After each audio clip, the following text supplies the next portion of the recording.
Hi, my name is Tara, and welcome to another Citizen Science video with Formar. Today, we are going to be talking about invasive species. There are many different occasions in which people might bring a plant or animal from one location to another. In that one location, they might be considered native. They naturally live and grow there. But in the new location that they bring it to, they might thrive unexpectedly, and that's when an animal or plant might become an invasive species. But why would people bring these plants or animals around the world? Again, sometimes they do it accidentally. So we have a lot of cargo trading that happens with large ships. They fill up with ballast water in one area, then travel across the ocean. They might have to drop their ballast water. In that ballast water, it might contain things like zebra mussels or snails, and those animals can become invasive. In other cases, it's more purposeful. So perhaps a beautiful plant is brought over from another part of the world to use in gardens or for landscaping. This action isn't meant to be harmful, but it does end up causing a lot of ecological repercussions. Another easy way for new plants and animals to be introduced to an area is by releasing pets into the wild. This counts for many different species. It can be mammals, it can be fish, it can be birds, it can be just plants from your aquarium. You should never release anything that you buy into the wild. This is really common with fish like goldfish. For example, at Formar, both of our ponds have a very large goldfish population, and they could potentially be kicking our native fish species out of our pond by eating way too much.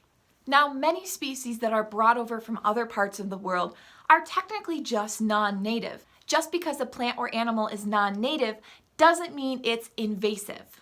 All invasive species are non-native, but they have to cause great economic or environmental harm into the area in which they are introduced. That is how we qualify an invasive species from a non-native species.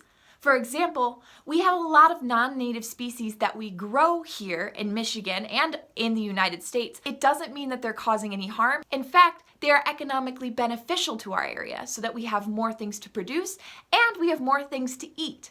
You can be a citizen science by helping us to remove a lot of these invasive species from our gardens as well as from our different parks and in the wild. And in place of all of these invasive species that we're removing, we want to go ahead and plant native species that will thrive in that area and sort of overshadow the invasive species. First, I'm going to talk about some of the common invasive species here in Michigan. Some can be really pretty, like this Dame's rocket. Dame's rocket is a gorgeous wildflower, but you'll notice in the areas where it starts blooming, you'll see hundreds of thousands of this same plant all blooming at the same time. They completely crowd out any native grasses that we might like in an area. Another awful plant is the Oriental Bittersweet. Now, this plant is a vining plant. You'll often see it vining around trees, vining over smaller shrubs or bushes. You'll see Oriental Bittersweet all over Formar. We're constantly trying to remove it, but a lot of the times it just grows back. Some of our invasive species can even be technically useful, such as garlic mustard. Some people really like garlic mustard because it is pretty good for eating. You can use it in salads, you can pickle the greens. It's pretty tasty. But again, it's just like Dame's rocket. If allowed to establish in an area, it will spread massively. Eventually, all you'll have is garlic mustard. Even fully grown trees that you might not have noticed were there your entire life can be invasive. For example, we have the black locust here at Formar. We just recently had a giant swath of trees removed in the front of our preserve, and those were all these black locust trees. They spread like wildfire, and in that area where we removed them, there were basically no native trees growing at all. So our maples, our oaks, these guys can completely crowd out all of those trees we love seeing and our animals love seeing. So we have all of these invasive species, but how do we get rid of them?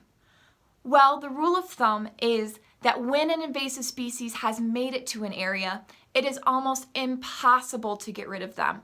A lot of times there are state experts who can come out and remove certain invasive species before they become a problem, or they can treat certain areas that have already become a problem. So reporting is a really big deal, and that is where the citizen science comes in.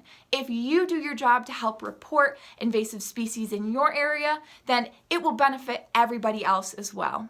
if you're even more interested in contacting somebody about invasive species that are in your area, you can talk to your local SISMA. And a SISMA is a cooperative invasive species management area. All counties in Michigan are grouped into different SISMAs, and a quick Google search will tell you which SISMA you're in and will give you the information of the people that you can contact in your area to talk about what kind of invasive species you might have in your own backyard. So please make use of your cooperative invasive species management area in order to help make sure that you're up to date on the most problematic invasive species that are potentially coming to your area or that may already be in them. Thank you so much for joining me today for this next installment of Formar's Citizen Science video series. Keep an eye out for our next one, and I hope to see you again.